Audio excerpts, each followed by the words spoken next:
Здравствуйте, дорогие мариманы и любители яхтинга. С вами Никита Горчаков, основатель и креативный директор IT-Boat, главного и самого популярного яхтенного портала на русском языке в мире. На нашем канале в YouTube мы будем давать обзоры самых интересных новинок мирового яхтостроения, брать интервью у главных действующих лиц отрасли, а также давать практические видео и обучение по актуальным навыкам и умениям, которыми должен обладать каждый яхтсмен. Чтобы не пропустить это все, подписывайтесь на наш канал. Обещаю, будет много интересного. Польша на сегодняшний день является лидером по экспорту яхт в Евросоюзе. Через такие порты, как Гдыня и Гданьск, по данным Reuters, проходит до 60% всего экспорта яхт, производимых в Европе. В Польше находится производство таких массовых верфей, как Жано, Бенито.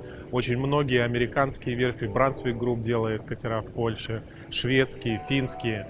В общем, там сейчас центр европейского яхтостроения. И именно в Гданьске находится лидер по производству люксовых моторных яхт в Польше, верфь Галеон.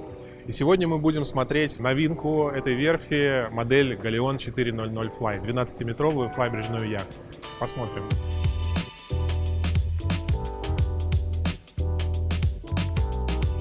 Эта модель была впервые представлена на бот-шоу в Дюссельдорфе буквально пару месяцев назад. Основная ее особенность — это, конечно, так называемый пляжный режим. Это самая маленькая лодка Галеон с подобной опцией. Что это такое? Это откидные борта, большая платформа для купания. Все это вместе на воде, стоя на якоре, трансформируется и дает максимальную площадь для отдыха в хороший солнечный день. Еще одна особенность всех моделей яхт Галеон — они дают максимальную гибкость по пропульсии. Если другие производители яхт выбирают что-то одно, либо IPS, либо валы, либо колонки, то Галеон на всех своих моделях дает все возможные варианты пропульсии. Данная лодка на выставке, как вы видите, она с поворотно-откидными колонками, но такую же лодку можно заказать и с классическими валами, и с приводом IPS. В зависимости от условий навигации, эта гибкость, она очень полезна при заказе. Давайте поднимемся на борт и посмотрим, что из себя представляет эта лодка. Попадая на кормовую платформу, прежде всего мы видим большой просторный вэт-бар. По моему опыту, вот это расположение вэт-бара, гриля, мойки самое удобное, которое может быть, потому что это очень практично с точки зрения потом это все убирать и мыть. Когда готовишь на гриле, все вокруг летит, жир, зола и все прочее. Поэтому отсюда очень легко это все душем промывается. Через щели в купальной платформе попадает в воду, и на лодке чистота и порядок. Итак, что такое пляжный режим на Галеон 400 Fly? Он выглядит следующим образом. Открываем трехсекционные двери в салон. Салонный диван, перекинув спинку, превращаем в диван, глядящий в сторону кокпита, в сторону кормы. Диван в кокпите трансформируется в лежак для загорания. То есть вот этот столик можно опустить, эту спинку откинуть, и получается такой лежак для, наверное, 2-3 человек. Ну, естественно, откинув борта с левого и с правого борта, мы расширяем пространство в кокпите. И в итоге на 40 футах мы получаем кокпит такой же площади, какую, наверное, можно встретить на обычных классических яхтах 45-50 футов. На носу мы видим грамотно спланированное пространство. Лежаки для загорания, которые могут трансформироваться в зависимости от того, нужно ли вам полностью лежак, нужно ли вам открыть люк в носовую каюту. Вот это вот такая небольшая банкетка, удобно, чтобы на ходу сидеть и смотреть вперед, как любят многие дети или гости на яхте.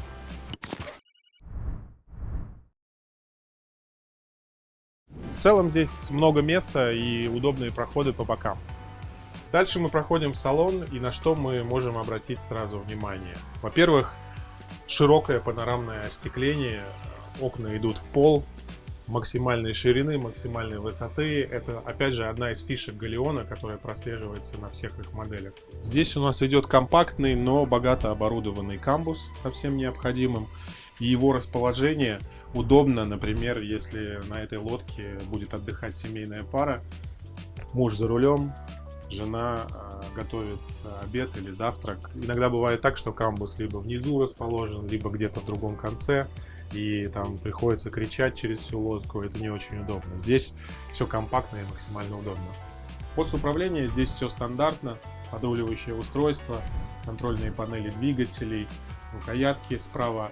Одна из удобных вещей — это раздвигающаяся дверь справа, которая позволяет рулевому в момент швартовки или в момент шлюзования выходить и практически в одиночку швартовать лодку. Здесь, на этой лодке, мы сейчас видим, что не установлены карплоттеры. Часто делают так, что карплоттеры доустанавливают уже в России, не заказывают их на верфи.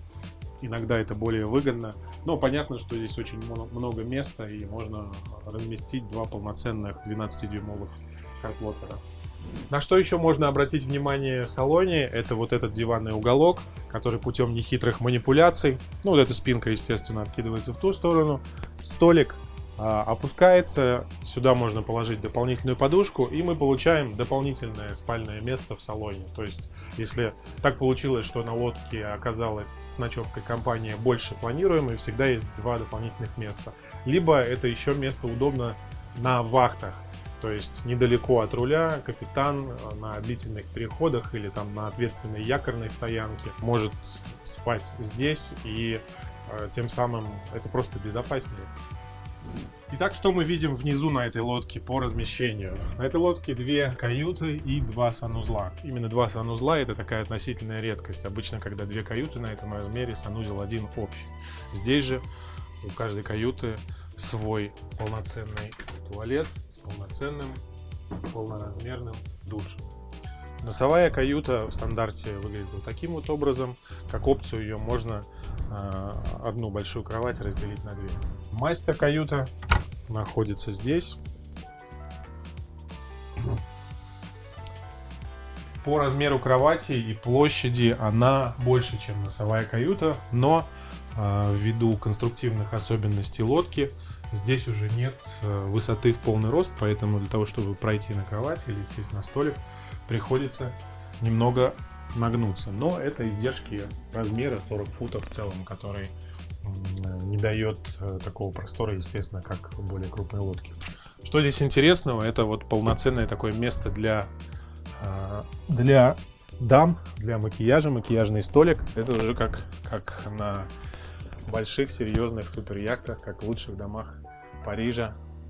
Отдельное место для того, чтобы перед каким-то вечерним мероприятием дамы могли навести красоту. Здесь вот я вижу, как опция есть небольшой матрас для ребенка.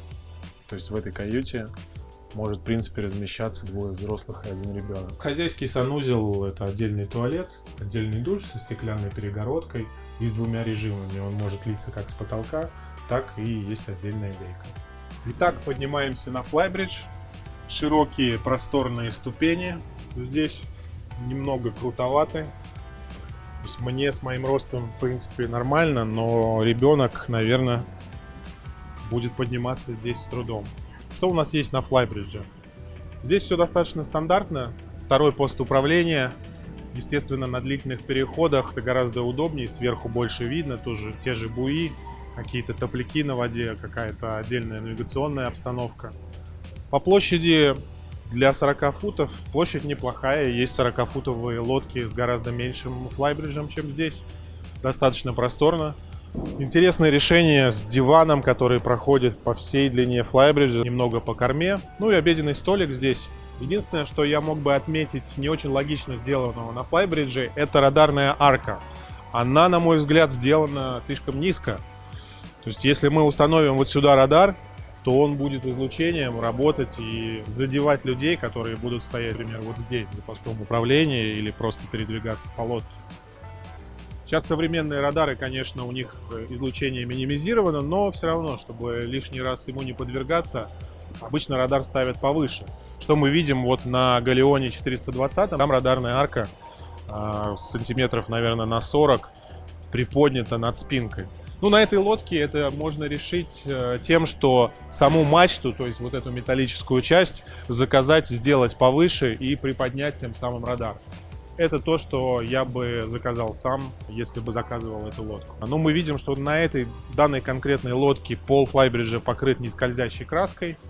Естественно, как опция, все верфи и Галеон тоже предлагают покрытие тиком. Здесь есть плюсы и минусы. Тик — это достаточно тяжелая штука, и добавлять лишний вес на флайбридже — это всегда не очень хорошо с точки зрения баланса лодки. Но, опять же, здесь площадь не очень большая, я думаю, метров, наверное, 6 квадратных.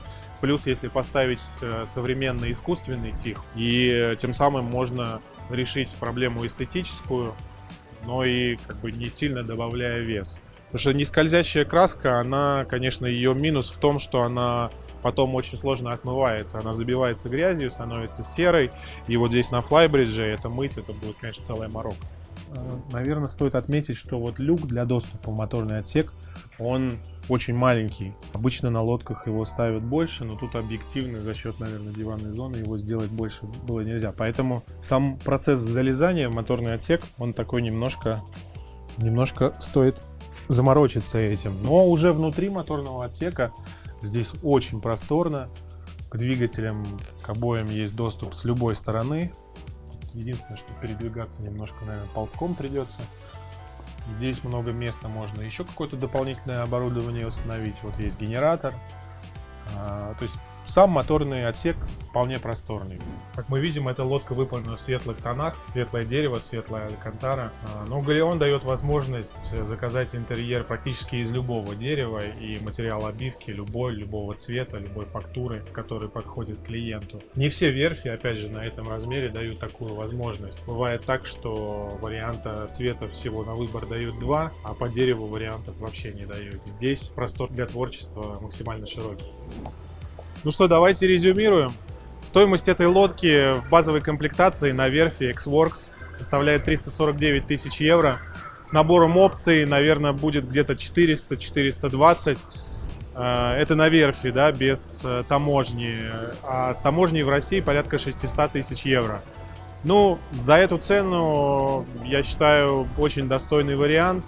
Полноценный 40-футовый флайбридж с 2 каютами, с 2 санузлами, с шикарным бич-клабом. То есть по соотношению цена-качество Галеон, наверное, одна из лучших верфей, то, что можно сейчас купить. Есть более дорогие варианты, может быть, более качественные в чем-то, но как начальная лодка базового уровня, Галеон просто идеален.